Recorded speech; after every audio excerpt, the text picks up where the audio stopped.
بچا ہے. تو اللہ نے غذا کا انتظام کرنے کے لیے یہ ماہواری کا سسٹم رکھا ہے. اسی لیے دادا اور دادی جب تک جنت میں رہے ان کی کوئی اولاد نہیں ہوئی، اس لیے کہ انسان کی تخلیق اسی مٹی سے مقدر تھی. دادا بھی اسی مٹی سے بنائے گئے ہیں اور دادی بھی اسی مٹی سے بنائی گئی ہیں. ان کی ساری اولاد بھی اسی مٹی سے بنائی جا رہی ہیں. جنت میں ان کی کوئی اولاد نہیں ہوئی. جب جنت سے نکالے گئے اور زمین پر آئے اور زمین پر اتر کر کے زمین سے پیدا ہونے والی چیزیں دادا اور دادی نے کھائی تو اس سے جسم میں بلڈ خون پیدا ہوا. یہ خون مٹی کا خلاصہ ہے. پھر اس خون میں سے مادہ بنا، پھر مادہ رحم مادر میں پہنچا، پھر وہاں وہ علقہ بنا، پھر مرغا بنا، پھر ہڈیاں بنی، پھر گوشت چڑھا، پھر اس کے بعد میں اس میں روح ڈالی گئی تو انسان بن گیا.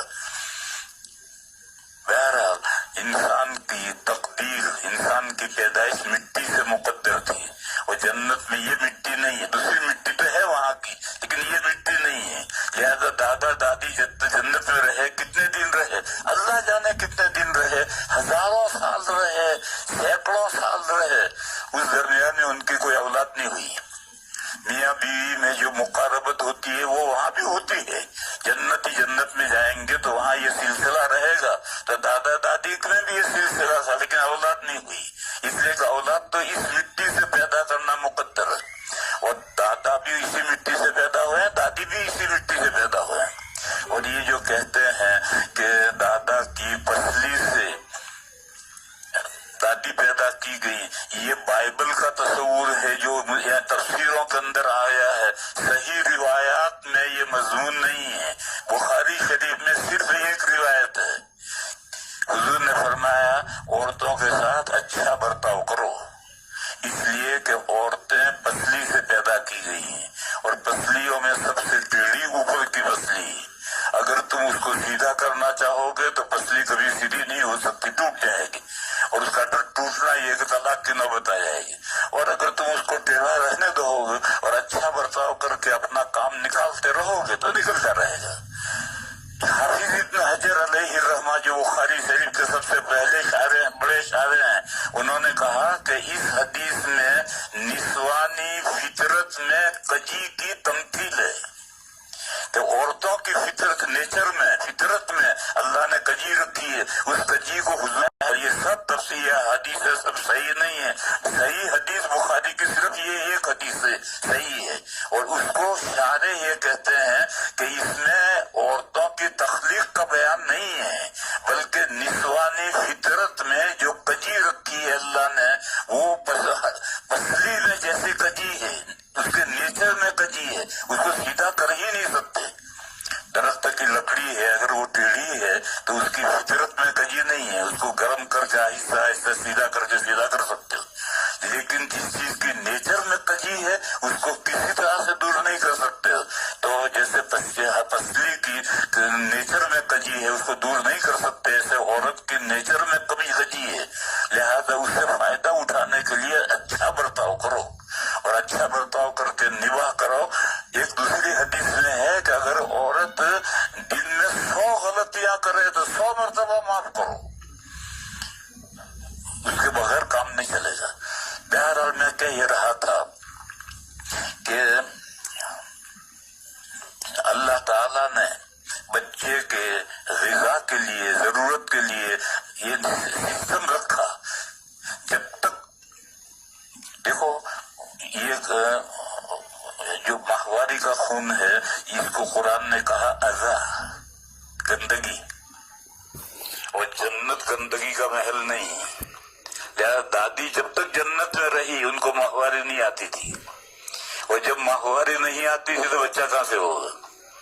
یہ زمین پر آنے کے بعد میں ماہواری بھی شروع ہوئی اور اس کے بعد اولاد بھی، بچے پیدا ہونا بھی شروع ہوئے.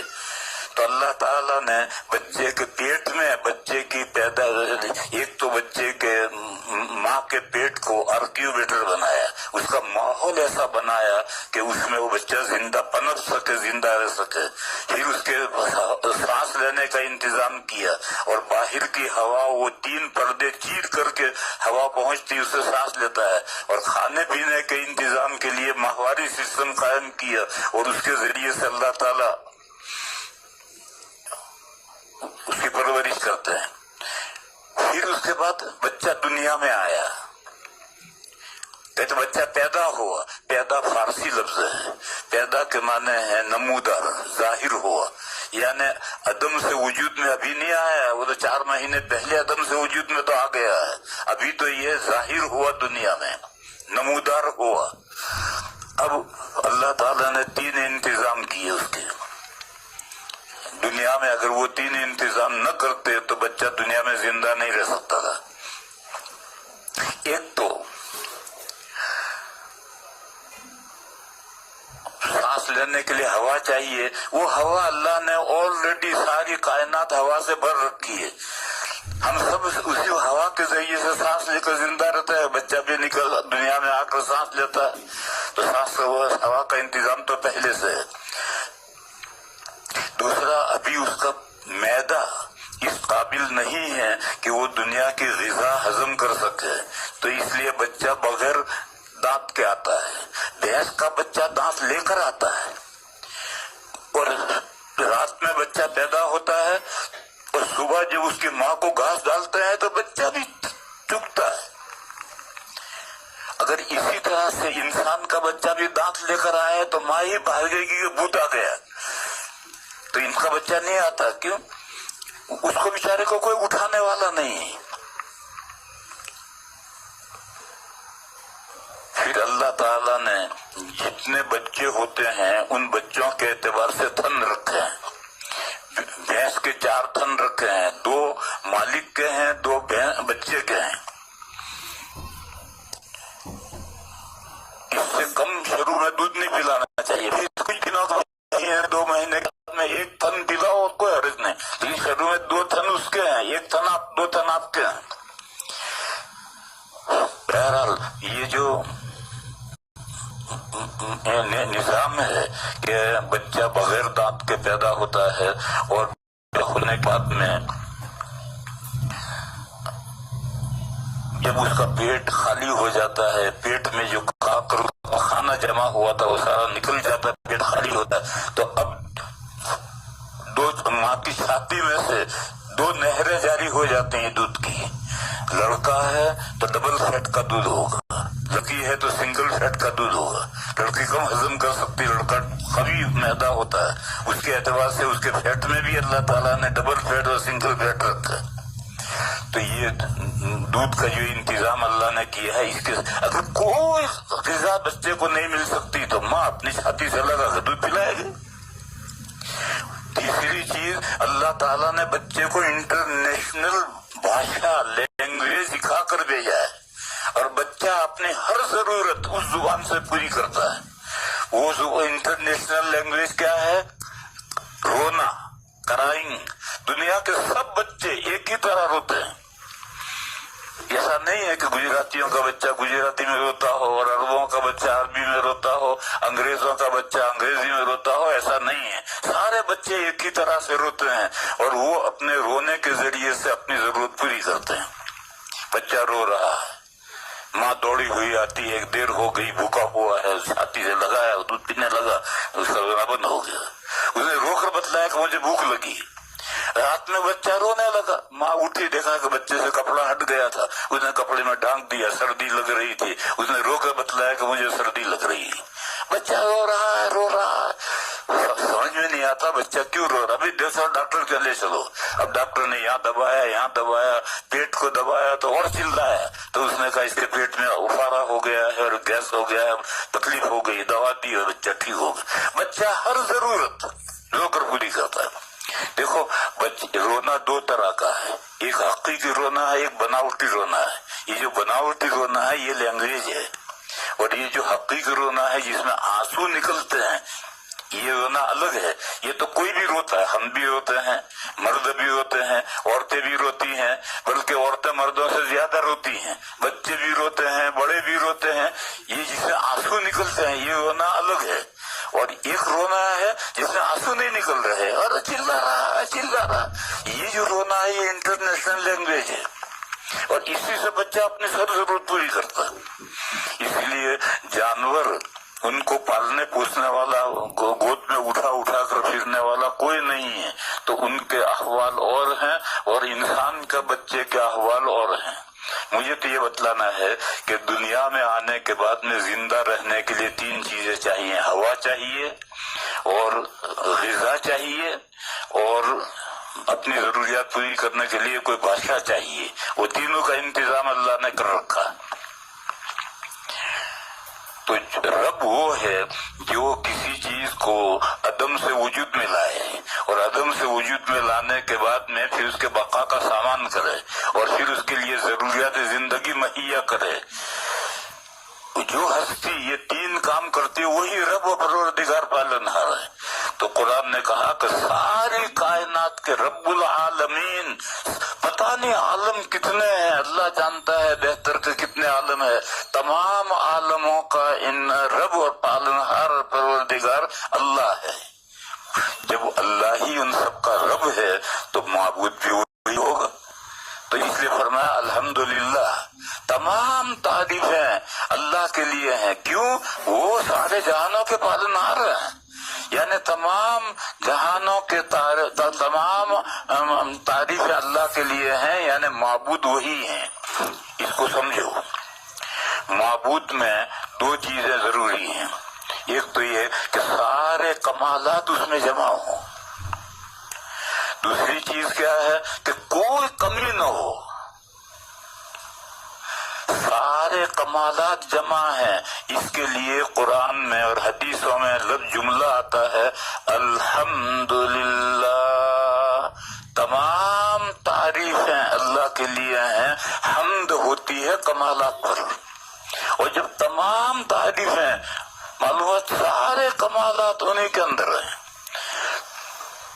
اور ہر عیب سے, ہر کمی سے, ہر برائی سے اللہ پاک ہیں. اس کے لیے قرآن و حدیث میں تعبیر ہے سبحان اللہ, اللہ پاک ہیں, یعنی کوئی عیب نہیں ہے ان میں, کوئی کمی نہیں.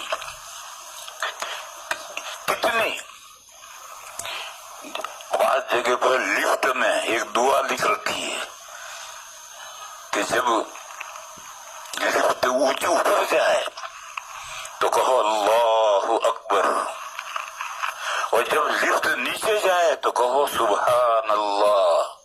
تو نیچے جانا یہ کمی ہے, تو اس وقت اللہ کی پاکی بیان کرو سبحان اللہ. اللہ کے اندر ایسی کمی بھی نہیں. اور اوپر جانا یہ بڑائی ہے, تکبر ہے, اور انسان کو تکبر زیب نہیں دیتا. تو وہاں یاد کرو کہ بڑائی اللہ کے لیے ہے, اللہ کے علاوہ کے لیے کوئی بڑائی نہیں. اور اسی لیے کہتے ہیں جب جانور ذبح کرتے ہیں تو کہتے ہیں بسم اللہ اللہ اکبر. بسم اللہ, میں اللہ کے نام پر ذبح کرتا ہوں. یہ تو ٹھیک ہے, اللہ کے نام پر ذبح کرو گے تو قربانی ہوئی. وہاں اللہ اکبر کیوں ہے؟ ذبح کرتے ہوئے تصور آ سکتا کہ ہاں میں اس مردے کو کاٹ رہا ہوں, تو کہا مردے کو تو نہیں کاٹ رہا, اللہ سب سے بڑا ہے. وہاں اللہ کی بڑائی کا تصور لاؤ. اللہ کے نام پر مردہ ذبح کرتے وقت اللہ کی بڑائی کا تصور لاؤ, اپنی بڑائی نہیں. تو معلوم ہوا کہ عظمتیں اور بڑائیاں بھی ساری اللہ کے لیے ہیں, اور ہر کمی سے, ہر عیب سے اللہ تعالیٰ پاک ہے. تو قرآن کریم میں جہاں بھی الحمدللہ آئے تو اس میں توحید الوہیت ہے, اور جہاں بھی سبحان اللہ آئے تو اس میں بھی توحید الوہیت ہے. یہ ایک پہلو ہے, خوبیوں کا ہونا ضروری ہے معبود میں, اور یہ دوسرا پہلو ہے کمیوں سے پاک ہونا ضروری ہے. اور یہ جب دونوں چیزیں جمع ہوں گی, اور وہ جمع ہوں گی تبھی سے تمام خوبیاں اسی میں جمع ہے جس میں کوئی کمی نہ ہو, اور ہر کمی سے پاک